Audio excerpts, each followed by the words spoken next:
Perkenalkan, nama saya Diki Muhammad Rizal.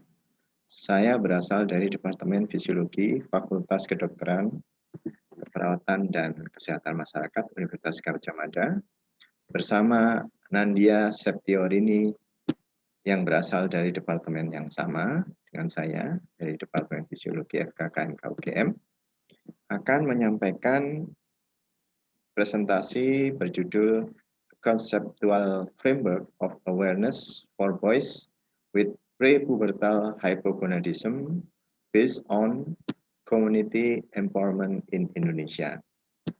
Sebagai pendahuluan, saya akan menyampaikan bahwa hipogonadisme atau hipogonadisme adalah suatu kondisi yang ditandai dengan adanya penurunan hormon testosteron. Hormon ini sangat penting bagi perkembangan organ genital pada laki-laki. Oleh sebab itu, laki-laki yang mengalami hipogonadisme akan mengalami beberapa gangguan fungsi secara fisiologis ya, dan berakibat pada beberapa kondisi patologis. Testosteron akan digunakan sejak awal kehidupan seorang pria, mulai dari janin bahkan saat melahirkan, berkembang menjadi anak-anak, pubertas, kemudian dewasa, dalam semua aspek kehidupannya, terutama untuk perkembangan organ genital pada saat anak-anak. Pada saat dewasa, testosteron sangat penting untuk menjaga kesehatan fisik tubuh kita, sehingga penurunan kadar testosteron dapat berakibat pada sesuatu yang serius. Misalnya pada kondisi terjadinya penyakit kardiovaskular, kemudian adanya penyakit osteoporosis, ya, dan penyakit-penyakit degeneratif lainnya, serta adanya gangguan seksual dan infertilitas. Nah, pada saat seseorang itu didiagnosis sebagai hipogonadisme, maka kita mengenal ada dua hipogonadisme primer dan hipogonadisme sekunder. Hipogonadisme primer diketahui sejak awal kelahiran seorang pria tersebut atau anak tersebut memang mengalami gangguan produksi hormon testosteron. Nah, inilah yang cukup banyak juga, tetapi belum banyak diungkapkan di Indonesia. Nah, tujuan dari tulisan ini adalah membuat framework atau membuat conceptual framework untuk meningkatkan awareness atau kepedulian, perhatian pada kasus-kasus hipogonadisme pada prepubertal, anak laki-laki prepubertal. Nah, dengan demikian kami berharap dengan adanya conceptual framework ini, kita lebih waspada, kemudian menangani lebih dini kasus-kasus hipogonadisme yang akhirnya dapat memperbaiki kualitas hidup seorang pria. Nah, kami mencoba untuk mempelajari beberapa hal terkait dengan pemberdayaan masyarakat yang berasal dari peraturan pemerintah, termasuk dari Permenkes nomor 8 tahun 2019.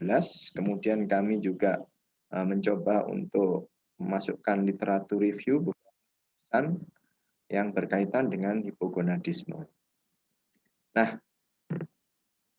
dari conceptual framework ini, maka kami mencoba untuk menyusun adanya peraturan Menteri Kesehatan tersebut yang kemudian dapat digunakan oleh puskesmas sebagai dasar untuk meningkatkan pemberdayaan masyarakat melalui posyandu. Nah, dari puskesmas ada pembina posyandu. Nah, pembina posyandu tersebut yang akan terlebih dahulu di training of tutor oleh dokter spesialis di bidang endokrinologis atau di bidang spesialis anak atau dokter spesialis andrologi.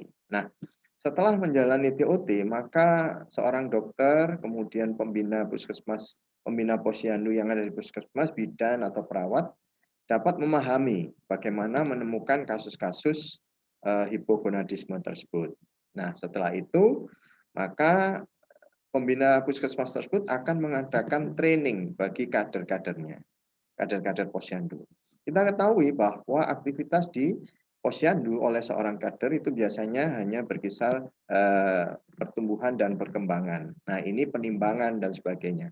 Ini kita tambahkan dengan awareness, kepedulian terhadap adanya gangguan pertumbuhan reproduksi.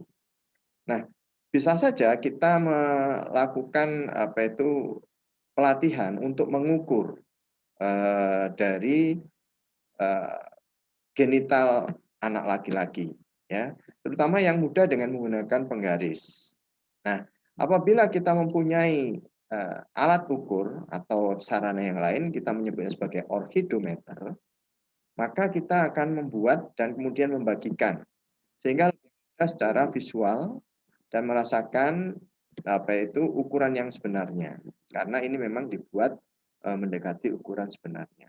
Nah, dari hal tersebut maka kita akan mencoba untuk menyarankan kader untuk mendeliverkan pengetahuannya pada masyarakat, terutama orang tua pada saat posyandu melalui penyuluhan, kemudian juga melalui pemeriksaan. Nah, apabila orang tua sudah memahami, kita berharap maka orang tua akan lebih aware, lebih peduli terhadap kondisi dari anaknya tersebut.